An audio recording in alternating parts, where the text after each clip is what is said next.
a pretty sizable vintage luxury haul today. I feel like January and February are the months when I really kind of focus on buying vintage versus new items. Not that I haven't bought anything new, but it's just really the time of year where I feel like it's between seasons and I get a lot of my like personal style inspiration from vintage. I always do, but especially this time of year, I feel like before I'm getting influenced too much about what's new in stores everywhere, before like those spring collections really hit, I think it's a great time to kind of personally reflect on my personal style and really picking up pieces that speak to me versus like trend-led type of items. So I have found some really beautiful pieces that I feel like are also giving me a ton of inspiration for styling, for spring, and for onwards. So I'll share everything one by one. If I can find anything similar, I will definitely link in the description box for you guys. Also, I always link like my makeup if you're like interested in my lip color or like what I'm wearing. Everything's always down in the description box. You just hit the more and it'll expand down there, and all the links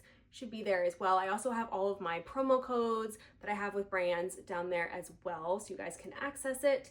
And let's get started. So most of these you guys haven't seen anywhere else. A lot of these are new. I've been like saving them to make this video. Only I think maybe one or two I've showed over on my Instagram, which if you're not already following me on Instagram, you definitely should. I'll show you how I'm styling all of my vintage pieces, how I incorporate it into my personal style. I have daily outfits, and also on my Substack, if you're interested in shopping vintage and just a little bit of everything. It's not just vintage, but on my Substack, I do regular vintage edits. So I find a ton of like really great vintage items and I put it there. My Substack's completely free. All you do is sign up. It'll come straight to your inbox. And my subscribers always get first access before I share anywhere else of all of the great vintage finds that I have. So let's get started. I'm gonna share this one, which I think you guys have seen before if you follow me anywhere else. I've definitely styled this already. And they're not gonna look great. I'm gonna like put it on me. You're not really gonna see well. So I'll put cutaways as well, just so you can see like kind of a full scale of the pieces, but at least for the clothing. So this is a vintage Tom Ford Gucci coat. It's such a special piece. It is a little bit big for me. It's funny, like when you talk about vintage sizing, this is the same size as the vintage blazer that I have in the same pattern. And that one fits me like really well, like almost like a perfect fit. And this one is like, I mean, the sleeves are like super long. And I have had to have a couple little things tailored on it. I haven't gotten the sleeves tailored just because I feel like with vintage runway pieces, I don't like to alter them that much. You know, like I hate losing like the original integrity of the outfit. So what I've been doing, and I'll show you the cutaways, but I kind of tuck it up and I have these magnets that I kind of clip. They're kind of like a magnetic brooch and it kind of keeps the sleeve in place. Now maybe eventually I will get them altered, but I just like was not ready for the commitment of that yet. And also I kind of like playing around. Sometimes I like the cuff kind of up like this, or sometimes like tucked under. So I'm still kind of like playing around with it, but it is just this beautiful silk coat from the 2002 fall runway. It's one of my favorite collections. I have a lot of pieces actually from that collection. It just always like speaks to me. I love the like silk, the beautiful patterns. Like I love that collection. So this is the coat. Now the color is like kind of a brownish purpley.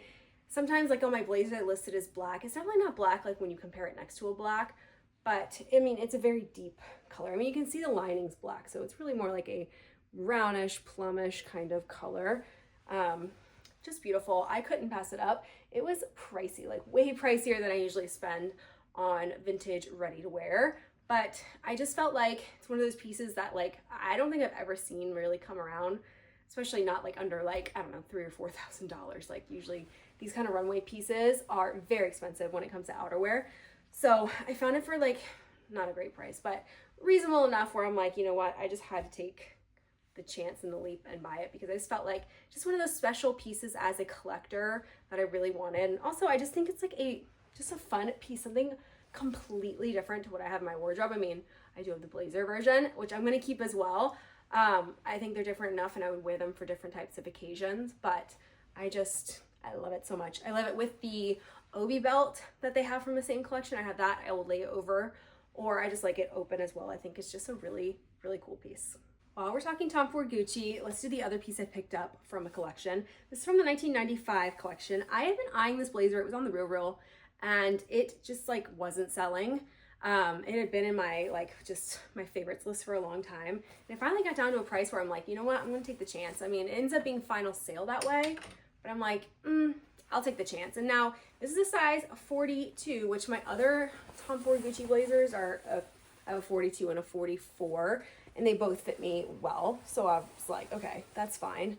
It is snug, I will say. This one's cut really snug, and I don't know if it's like somebody altered it, because it's really like, it's like shoulders and arms, and it fits. It's just like snugger than I would prefer, you know? Like, I don't like feeling too restricted in my blazers, but otherwise, it's really cool. You can see there's like a subtle snake pattern, a slight sheen to it, and it has these gorgeous like tuxedo lapels, and then it buttons, but again, it's like snug. It's a snug button. I probably wouldn't do it up most of the time because it's just, I mean, it gives like a nice silhouette, but just a little snug for my liking. Definitely more of like a dressy kind of blazer, but I think it's really cool. I love Tom Ford. It even has like the original tags, which is kind of crazy. It's like never been worn, but really cool. And you know, adding to my Tom Ford Gucci collection because I really love it. I'll also link a video of my other pieces in my Tom Ford Gucci collection. That video will be tagged below for you guys if you're interested, just to see kind of more pieces from my collection. It's something I really love to collect. One more ready to wear piece I will show you guys, and then I move on to bags and jewelry and stuff. So this is vintage Calvin Klein. This is my newest acquisition. It just arrived. So I am showing you guys. I am very excited for this piece. It's Calvin Klein's like highest range. So it's Calvin Klein collection. It's lambskin. It's so beautiful.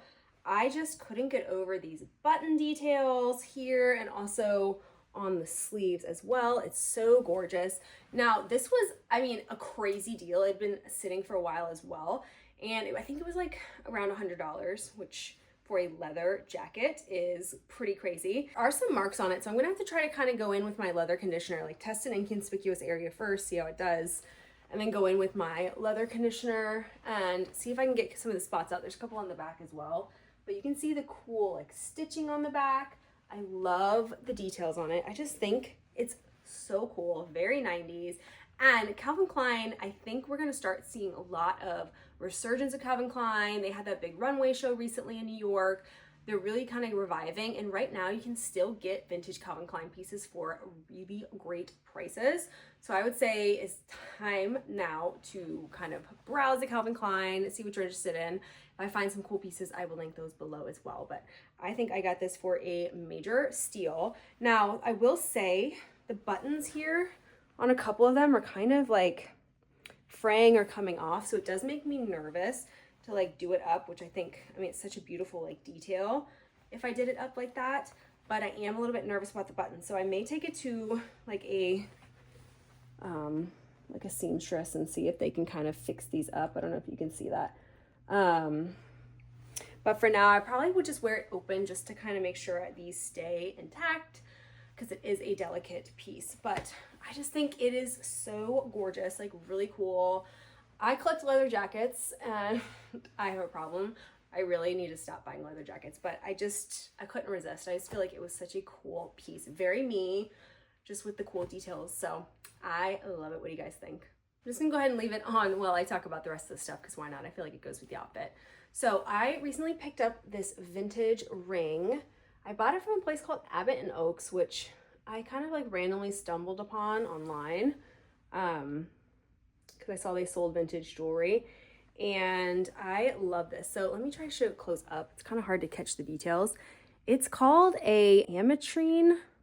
So it's a citrine and an amethyst kind of combined. I think it said this was from the 90s.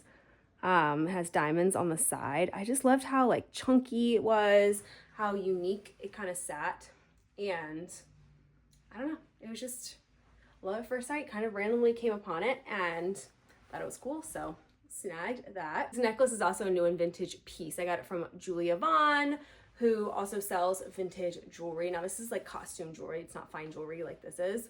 But I think it's really pretty and cool. It's like a sapphire kind of look to it with this chunky kind of gold chain. I have a lot of vintage jewelry from her, costume jewelry, earrings, necklaces. She does like drops every once in a while that will kind of have vintage pieces in them. So I always like to shop those. So I snagged this while I could.